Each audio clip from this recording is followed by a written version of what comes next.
உங்களுக்கான இன்றைய பிரபஞ்ச வார்த்தை. எதை கொடுக்கிறோமோ அதை பெறுகிறோம். நாம் எதை வெளியில் அனுப்புகிறோமோ அதையே திரும்ப பெறுகிறோம்.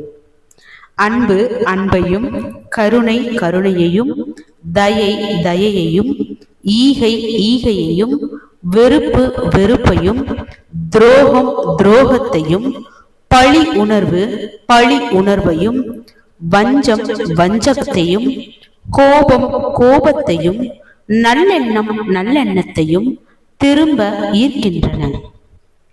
நினைவில் வைக்க வேண்டிய ஒரு விஷயம், நீங்கள் வெளியில் அனுப்புவது ஒரு மலர் என்றால் அது திரும்ப வரும் பொழுது மலர் மழையாக உங்கள் மேல் பொழியும்.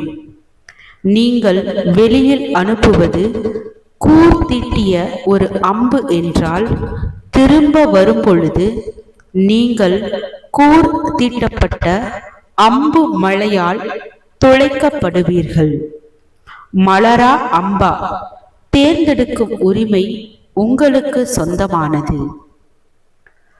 வாழ்க வளமுடன்.